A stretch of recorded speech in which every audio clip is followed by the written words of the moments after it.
Hello বন্ধুরা, কেমন আছো? আশা করি ভালো আছো। আবারও নিয়ে চলে এলাম নতুন একটা ভিডিও। ভালো লাগলে লাইক কমেন্ট করবেন আর সব বন্ধুদের কাছে ভিডিওটা পুরোপুরি শেয়ার করে দেবেন। পুরোপুরি ভিডিওটা দেখবেন, টেনে টেনে দেখবেন না, তাহলে কিছুই বুঝতে পারবেন না। যাই হোক, আমি এখানে মাছ নিয়ে নিয়েছি। মাছটা হচ্ছে আট ট্যাংরা, সমুদ্র যে মাছগুলো বড় বড় হয় সেই মাছগুলো, কিন্তু খেতে খুব দারুণ লাগে। কিন্তু এই মাছটা বাসি করে খেলে আরও বেশি ভালো লাগে। দিনের দিন রান্না করে খেলে ততটা টেস্টি পাওয়া যায় না, কিন্তু সকালবেলায় রান্না করে রেখে দেওয়ার পরে সেই মাছটা খেলে পরে আরও বেশি টেস্টি পাওয়া যায়। যাই হোক, মাছটা দেখতেই পাচ্ছ পুরো মাংসর মতো করে পিস পিস করে কাটিয়ে নেওয়া হয়েছে। অবশ্যই আমি বাজারের থেকে কিনে আনার পরে আমি মাছটা বড় বড় করে কেটে নিয়ে এসেছি। এনে ভালো করে ধুয়ে নিয়েছি। আপনারা চাইলেও হালকা গরম জল দিয়েও ধুয়ে নিতে পারো, অসুবিধে নেই। একটু অল্প করে লবণ দিয়ে গরম জল দিয়ে ধুয়ে নিতে হবে, তাহলে মাছটা বেশি ফুটবে না। এবার আমি মাছটাকে ভালো করে ধুয়ে নিয়েছি। হালকা গরম জল দিয়ে এখন আমি লবণ আর হলুদ দিয়ে ভালো করে মেখে রেখে দেবো, যাতে মাছের ভিতরে লবণ হলুদটা পুরোপুরি ঢুকে যায়।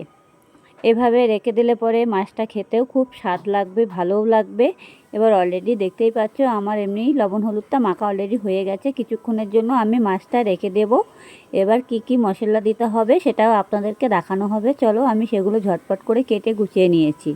এখানে আলুগুলো কেটে নিয়েছি, দুটো তিনটে আলু দিয়েছি, ডুমো ডুমো করে কেটে নিতে হবে আলুগুলো। দুটো তিনটে পেঁয়াজ দিতে হবে, দুই তিন কর রসুন দিতে হবে, একটু আদা দিতে হবে, একটু কাঁচা লঙ্কা দিতে হবে। এগুলো অতি অবশ্যই দিতে হবে। এবার এগুলো ভালো করে মিক্সারে আমি পেস্ট করে নেব। ভালো করে পেস্ট করে নিতে হবে। পেস্ট করে নিয়ে আমি এটাকে, এই দেখো আমি মিক্সারের বাটি নিয়ে নিয়েছি। এই বাটির মধ্যে এগুলো সব দিয়ে দেবো, দিয়ে ভালো করে পেস্ট করে নেব। এই যে দিয়ে দিলাম। আপনারা যদি শিলনোড়া থাকে সেখানে বেটে নিতে পারো, আর যদি মনে করো না মিক্সারে বাটবে, যেরকমভাবে বাটতে হবে সুবিধা হবে আপনাদের সেভাবে করে নেবেন, কোনো অসুবিধা নেই। এবার যাই হোক, আমি এটা মিক্সারে সব কিছু পেস্ট করে নেব। এই যে হালকা একটু জল দিয়ে দেবো এটার ভিতরে। আর এই যে আলুগুলো যে কেটে রেখেছি সেটা আমি এখন এক সাইডে রেখে দিচ্ছি। আলুগুলো খোসা ফেলে রেখে দিয়েছি। এবার আমি কড়াই বসিয়ে দিয়েছি। কড়াইটা আমার ভালো করে অলরেডি গরম করে নিতে হবে, যাতে একদম মানে গরম না হলে তেল দেওয়া যাবে না। এই যে আমি একটু তেলের ভাগটা একটু বেশি দিয়ে দিয়েছি। তেলটাকে ভালো করে গরম করে নেব অলরেডি, না হলে মাছটা তলায় লেগে যাওয়ার সম্ভাবনা থাকবে। আর যাতে লেগে না যায় সেইভাবে কড়াইটা ভালো করে গরম করে নেব। আর তেলটা ভালো করে একটু ফুটে উঠুক, তেলের গেজাটা মরে যাবে, তেলটা অলরেডি গরম হয়ে যাবে। যাই হোক, আমি খুন্তি দিয়ে চারি সাইডটা একটু নেড়ে চেড়ে দেবো, যাতে মাছটা লেগে না যায় কোনোভাবে। এবার এক এক করে মাছগুলো আমি দিয়ে দেবো। একটু মাছগুলো দেওয়ার সময় একটু খেয়াল রাখবে যাতে ফুটে না গায়ে আসে। এই আমার খুন্তি থেকে একটা ছিটকালো। যাই হোক, এবার আমি এক এক করে মাছগুলো দিয়ে দিচ্ছি। মাছগুলো এভাবে দিতে হবে খুন্তি দিয়ে। আপনারা চাইলেও হাত দিয়ে দিতে পারো, কোনো অসুবিধা নেই। আর খুন্তি দিয়ে দিলে কি হবে, একটু মাছটা মানে তেলটা গায়ে লাগার সম্ভাবনা থাকে না। অনেক সময় হাত দিয়ে দিলে পরে মানে তেলটা গায়ের দিকে লাগে আর কি। এভাবে মাছগুলো এক এক করে পুরো মাছটা আমি সাজিয়ে দেব। দিয়ে এই যে আপনাদের যেভাবে সুবিধা হবে সেইভাবে দেবে, অসুবিধে নেই। কিন্তু মাছগুলো এত স্বাদি মাছ, সকালে খেলে পরে না খেলে বুঝতেই পারবে না। যাই হোক, আমি এখন মাছটাকে ঢেকে দেবো। যেটি হোক, যদি ফুটে গায়ে লাগে বলা যায় না, তখন আর এক সমস্যা। চলো, আমি কিছুক্ষণ পরে মাছগুলো ভেজে ঢাকা দিয়ে দিয়েছি। আমি আবারও ফিরে এলাম, ঢাকাটা তুলে নিলাম। দেখি আমার মাছগুলো অলরেডি হয়ে গেছে কিনা, আমি একবার দেখে নেব। তাহলেও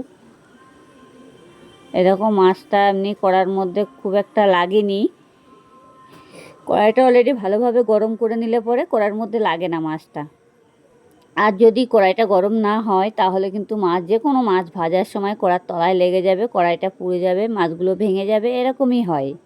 কিন্তু সব সময় এটুকু খেয়াল রাখবে, কড়াইটা যত গরম করবে, তেলটা যত গরম করবে, মাছটা দেওয়ার সাথে সাথে দ্রুত ভাজা হয়ে যাবে। এবার আমার এক পিঠ তো মাছের ভাজা হয়ে গেছে, আর এই পিঠটা পুরোপুরি ভাজা হয়ে গেলে এখন দেখে নেবো এটা আমার ভাজা হয়ে গেছে কি না। এটা ভালো করে কড়া করে একটু ভেজে নিতে হবে। আর অতি অবশ্যই আমি আবারও বলছি, এই মাছটাকে যখন কিনে আনবেন হালকা গরম জল করবেন, বেশি গরম জল দেবেন না। তার মধ্যে 1 ফোঁটা লবণ দিয়ে দেবেন, দিয়ে মাছটাকে আগে ভালো করে ধুয়ে নেবেন, নিয়ে তারপরে এটাকে ভালো করে আবার একটু গরম নুন জল দিয়ে ধুয়ে নেবেন, নিয়ে ভালো করে মাছটাকে চিপড়ে লবণ হলুদ মাখিয়ে ভাজতে বসবেন। তাহলে কিন্তু মাছটা টেস্টি পাওয়া যাবে, আর খেতেও কিন্তু খুবই স্বাদ লাগে। এটা মাছটার নাম হচ্ছে আট ট্যাংরা। অনেক সময় দেখবে মাছের ভিতরে যে ডিমগুলো হয় সেগুলো আঙুল ফলের মতন দেখতে লাগে, কিন্তু দারুণ লাগে, কিন্তু বড় বড় আর ভালো লাগে। তো ওই ডিমগুলো কিন্তু যে কোনো তরকারিতে দিয়ে রান্না করে খেলে কিন্তু খুব দারুণ লাগে। যাই হোক, আমার মাছটা কিন্তু ভালোভাবে ভাজা হয়ে গেছে অলরেডি। এবার মাছটা আমাকে আস্তে করে তুলে নেওয়ার দেখতে হবে, যে তুলে নেব ভালোভাবে, মাছটাকে তুলে নিতে হবে। এবার মাছটা এক এক করে আমি মানে পাত্রের মধ্যে তুলে নিচ্ছি। দেখো মাছগুলো লাল লাল করে ভেজে নিয়েছি। এভাবে লাল লাল করে ভেজে নিতে হবে মাছগুলো, যত লাল করে ভাজবে তত মাছটা খেতেও ভালো লাগবে আর দেখতেও ভালো লাগবে, মাংসের মতো লাগবে। অবশ্যই কিন্তু এই মাছগুলো এই মাংসের মতো করেই রান্না করতে হয়। যে কোনোভাবে অনেক সময় দেখা যাচ্ছে যে আদা জিরে বাটা দিয়ে এই মাছটা করলে কিন্তু ভালো লাগবে না। মাংসতে যা যা মশলা দেবে সেই সেই মশলা এই মাছটার মধ্যে দিতে হবে। যাই হোক, আমার বাকি যে মাছগুলো ছিল সেটা আমি আবারও দিয়ে দিয়েছি। এই মাছটাকে আমি আবারও ভালো করে ভেজে নেব। যেটি হোক, এখানে আমার প্রায় 700-800 গ্রাম মতো মাছ আছে, একটু ভাজতেও তো একটু টাইম লাগবে না। যাই হোক, এটা একটু ঢেকে ঢেকে ভাজলে কী হবে, গায়ে লাগবে না। আর ফুটে যে উঠবে এই মাছটা এমনি অতি অবশ্যই গায়ে ফুটে লাগে, মানে তেলটা এত ফোটে সে বলার মতো না। যার জন্য হালকা গরম জল দিয়ে ধুয়ে নিতে হয় লবণ দিয়ে, মানে মাছটা পুরোপুরি ধোয়ার পরে, তাহলে আর অতটা অসুবিধা হয় না। কিন্তু মাছটা রান্না করার পরে বাসি করে খেলে পরে বেশি ভালো লাগে এই মাছটা। আর তরকারিটার টেস্টি এত পাওয়া যায় যে অল্প একটু তরকারিতে পুরো ভাত খাওয়া হয়ে যায়। যাই হোক, আমার মাছটা ভাজা হয়ে গেছে কথা বলতে বলতে। এবার মাছটাকে আমি আবারও ভালোভাবে একটু নেড়ে চেড়ে দিলাম, দিয়ে মাছটাকে আমি এবার তুলে নেব। মাছটাকে এবার তুলে নিতে হবে, হালকাভাবে ভেজে নিয়েছি পুরোপুরি, দেখতেই পাচ্ছ এক পিঠ পুরো ভাজা হয়ে গেছে, আর এটুকু বাকি আছে। এটা আমি এখন ভালো করে মাছটাকে এক এক করে মাছগুলো এবার তুলে নিতে হবে, দেখতে হবে, খুন্তি দিয়ে দেখে নিচ্ছি আমি, না মাছটা হয়ে গেছে।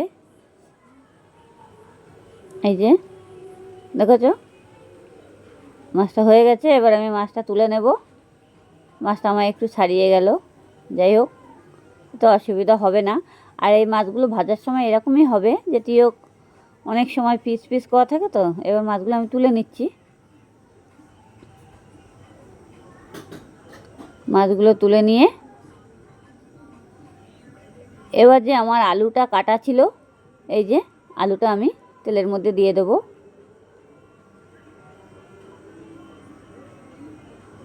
আলুটাকে ভালো করে ভেজে নিতে হবে অলরেডি,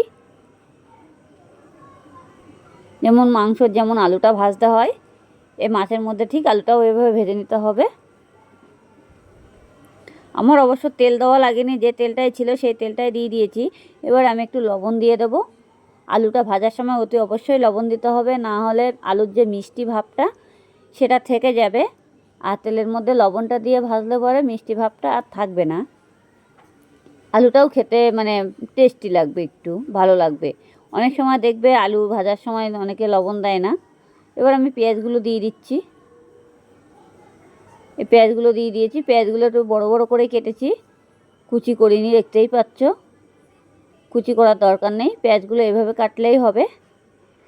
এই আলুর সাথে পেঁয়াজগুলো দিয়ে আমি আবারও ভেজে নিচ্ছি। এটা আলুটা অবশ্য লাল করে ভেজে নিতে হবে, পুরো লাল লাল হয়ে যাবে আলুগুলো ভাজতে ভাজতে। একটু নাড়তে থাকতে হবে যাতে পুড়ে না যায়, সেইটুকু খেয়াল রাখতে হবে। অলরেডি দেখো আমার আলুগুলো অনেকটা ভাজাও হয়ে গেছে।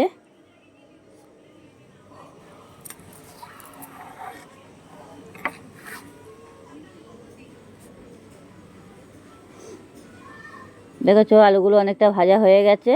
এবার যে আমার মশলাগুলো পেস্ট করে রেখেছিলাম মিক্সচারে, সেটা আমি এটার মধ্যে দিয়ে দিচ্ছি আলুটার ভিতরে।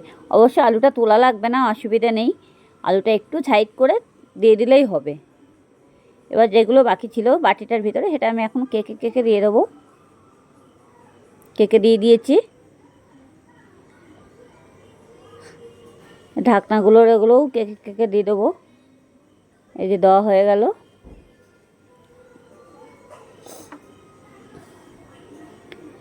এভাবে দিয়ে দিতে হবে।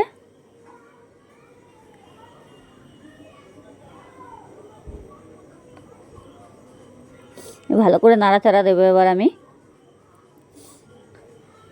এই যে ঝোল ঝোল ভাবটা দেখছো, এটা একদম থাকবে না, পুরো ভাজা ভাজা হয়ে যাবে।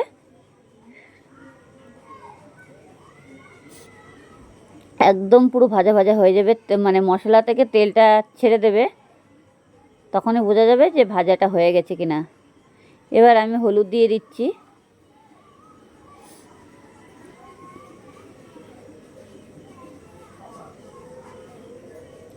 আবারও একটু লবণ দিয়ে দিচ্ছি, তখন আমি লবণটা কম দিয়েছিলাম।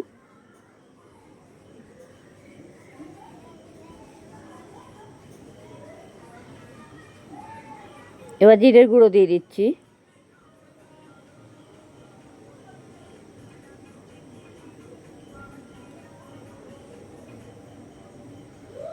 আমার দেওয়া হয়ে গেছে, এবার ভালো করে এটা নেড়ে চেড়ে নিতে হবে।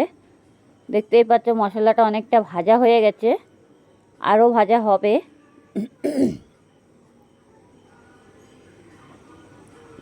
এবার আমি টমেটোটা পেস্ট করে নিয়েছিলাম, সেই টমেটোটা দিয়ে দিচ্ছি। দেখেছো টমেটো পেস্ট করে নিয়েছিলাম।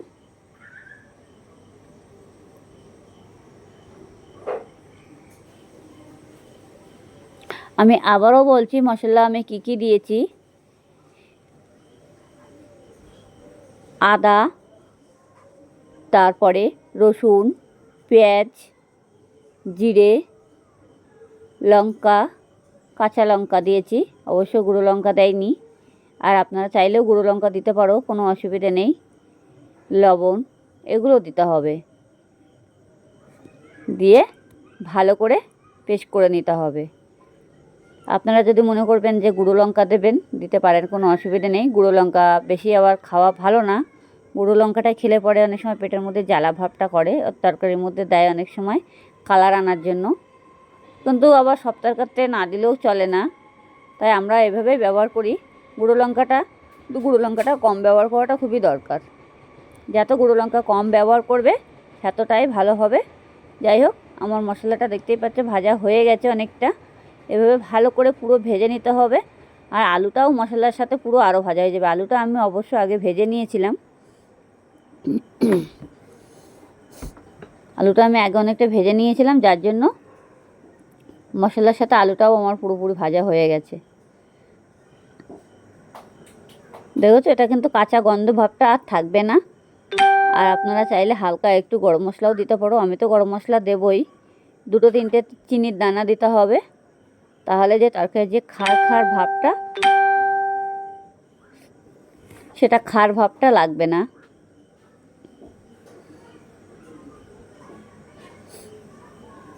যাই হোক, এখন আমি এবার জল দিয়ে দেব।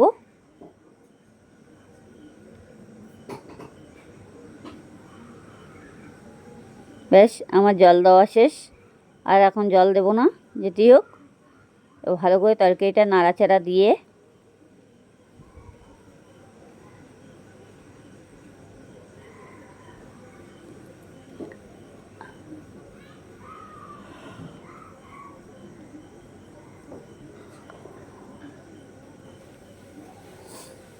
এই যে বেশ জল দেওয়া কমপ্লিট হয়ে গেছে। এবার আমি কিছুক্ষণের জন্য ঢেকে দেব।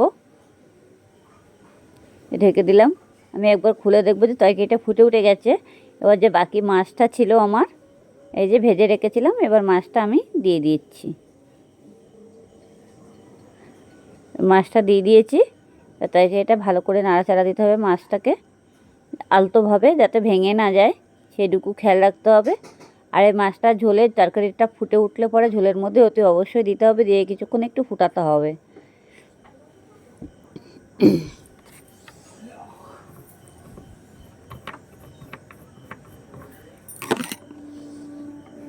তরকারিটা দেখতেই পাচ্ছ ফুটে গেছে। এভাবে ভালোভাবে ফুটাতে হবে, তাড়াতাড়ি নামানো যাবে না। একদম পুরো একটু মাখা মাখা টাইপের মতো তরকারিটা করতে হবে, আর বেশি ঝোলও রাখা যাবে না। আপনারা যদি মনে করবেন যে অনেক সময় অনেকে ঝোল টোল রাখে, যে আমি এখন একটু গরম মশলা দিয়ে দিচ্ছি। আমাদের আবার বাড়ির লোক গরম মশলা বেশি খায় না, সেই কারণে যার জন্য অল্প করে হালকা পরিমাণে দিতে হবে, বেশি দেওয়া যাবে না। এটাকে ভালো করে নাড়াচাড়া দিতে হবে। এবার আমি আবারও ঢেকে দেবো তরকারিটা। গরম মশলার গন্ধটা একদম পুরো ঝোলের মধ্যে লেগে যাবে। অলরেডি দেখতেই, এবার কিছুক্ষণ পরে আমি খুলে নিচ্ছি। অলরেডি দেখতেই পাচ্ছ আমার তরকারিটা হয়ে গেছে। দেখো কালারটাও কত সুন্দর চলে এসেছে। এবার আমি একটা পাত্রের মধ্যে ঢেলে নেব। এই যে ঢেলে নিয়েছি, দেখতেই পাচ্ছ একদম মনে হচ্ছে যেন পুরো মাংস ফেল। কেউ বলবে এটা মাছের তরকারি, কেউ বলবে না। অলরেডি তরকারিটা আমার কমপ্লিট। ভালো লাগলে লাইক কমেন্ট করতে ভুলবে না কেমন। তরকারিটা কিন্তু আমি পাত্রের মধ্যে ঢেলে নিয়েছি। এবার আমরা এখন পরিবেশন করব।